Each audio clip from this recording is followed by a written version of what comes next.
प्रभाग 34 से शिवसेना उद्धव ठाकरे पक्ष के उम्मीदवार सुनील मानेकर चुनावी मैदान में है। हमारी टीम से बातचीत के दौरान उन्होंने जीत का विश्वास जताया। उन्होंने कहा कि चुने जाने पर महिलाओं की समस्याओं के समाधान को प्राथमिकता दी जाएगी और उनके सशक्तीकरण के लिए ठोस कदम उठाए जाएंगे। पक्षाने तिकीट नाकारल्यामुळे मला उबाटाकडे जावं लागलं आणि आज जी स्थिती आहे ती फार चांगली वाटत आहे प्रभागामध्ये आणि ताकदीने मी उबाटामध्ये त्यासाठीच गेलो की सर्वसामान्य जनतेचा हा विश्वास होता। सर्वसामान्य जनतेसाठी मी भांडत आलो आहे, मी लढत आलो आहे आणि जोपर्यंत माझा शेवटचा श्वास आहे तोपर्यंत मी सर्वसामान्य जनतेसाठी भांडत राहणार। मग त्यासाठी मला काही करायला लागलं तरी मी करणार। आज उबाटाने मला संधी दिली आणि नक्कीच मी त्यांच्या दिलेल्या संधीचं हे सोनं नाही तर हिरा करेल एवढी मला अपेक्षा आहे। प्रभागामध्ये अनेक अशा समस्या आहे की आता रोड रस्ते नाल्या बांधून होत नाही, तर शिक्षणाचा स्तर हा उंचावावा लागेल, स्त्री शिक्षणाचा स्तर उंचावावा लागेल आणि बरेच ह्या ठिकाणी असे प्रश्न आहे की जो RL आहे, रिझर्वेशनचा पार्ट आहे, 7 ते 8 हजार घरं अशी आहेत की ज्यांच्यावर आजही टांगती तलवार आहेत। आपलं शासन प्रशासन एवढे वर्ष झालं असूनही आपण त्या काही करू शकलो नाही, हे याच्या पाठीमागे दुर्दैवाची बाब आहे। त्यानंतर सगळ्यात मोठा प्रश्न, ज्वलंत प्रश्न आहे की जम्बूद्वीप नाला आणि जम्बूद्वीप नगरपासून हा मानवेळा घाटाच्या मागचा पार्ट आहे, इथे ही भिंत वारंवार कोसळते, त्याच्यामध्ये अनेक लोकांची घरं, त्यांच्या भिंता कोसळलेल्या आहे आणि सगळ्यात जास्त महत्त्वाची गोष्ट म्हणजे अनेक तिथे सापं निघतात, मच्छर होतात, रोगराई पसरते। हे आजपर्यंत कोणीच केलं नाही। आता या आपल्या माध्यमातून सांगू इच्छितो की आम्ही निवडून येणारच आहे। निवडून आल्यानंतर सगळ्यात प्रायोरिटी ह्या गोष्टीला देणार आणि ज्या लोकांचं रिझर्वेशन आहे, ज्यांचे RL थांबले आहे, ते RL मी शासनाकडे भांडणार। बघा कसं आहे, 24 वर्ष झाले बूथ प्रमुखापासून तर आजपर्यंत अनेक पदं भूषवली आहेत आणि पक्षश्रेष्ठींनी कार्यकर्त्यांचा विचार न करता जातीपातीचं राजकारण केलेलं आहे।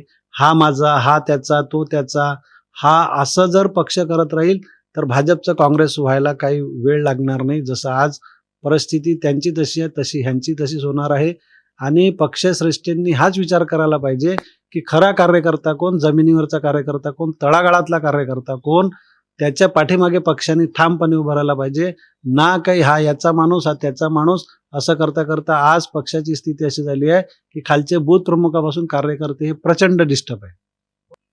100% एक तर आयाराम गयारामची तुम्ही अशी इन्कमिंग चालू केली की जशी काही जो आला त्याच्या गळ्यात दुपट्टा घातला, जो आला त्याच्या गळ्यात दुपट्टा घेतला आणि जो निष्ठावंत कार्यकर्ता आहे, जो 30-30 वर्ष 40-40 वर्ष या पार्टीसाठी राबला आहे, त्याला तुम्ही घरी बसवण्याच्या मानसिकतेमध्ये आहे। हे पक्षाचं, हे अशानेच पक्षाचा दुसरा काहीतरी त्याचा विपरीत परिणाम होत असतो। तुम्ही आता डेहनकरचं पण उदाहरण बघितलं असेल। ही परिस्थिती अशी कधीच नव्हती भारतीय जनता पार्टीमध्ये।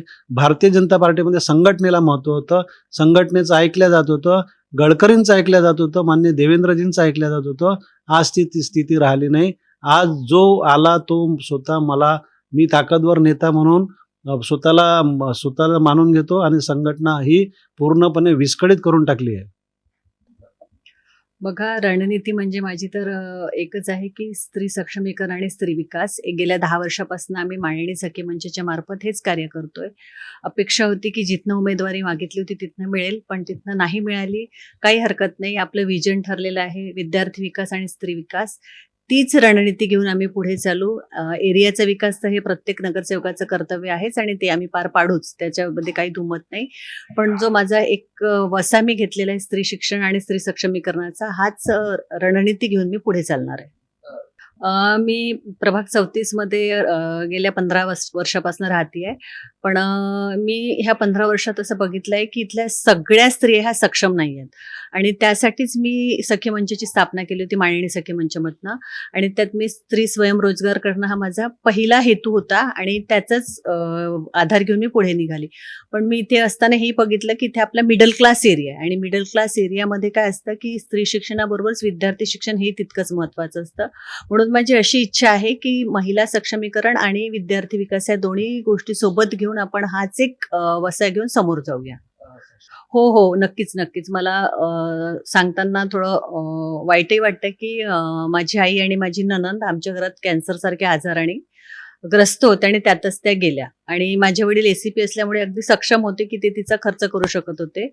पण जेव्हा मी हे सगळं बघत होती, माझी नणंद अतिशय गरीब कुटुंबातली होती. तिचं सगळं आम्ही केलं. पण मला असं लक्षात आलं, की हे सगळं असूनही स्त्रियांचं त्यांच्या आरोग्याकडे हवं तसं लक्ष नाहीये. आणि हा आजार असा आहे, की तो जर लास्ट स्टेजवर लक्षात आला, तर कुठली स्त्री, कुठलाच डॉक्टर काही करू शकत नाही. म्हणून स्त्रियांचं आरोग्य ही तर माझी प्रायोरिटी आहेच आहे. बघा, मला तर एक शॉकिंगच वाटलं, की जेव्हा पक्षाने आमचा विचार केला नाही.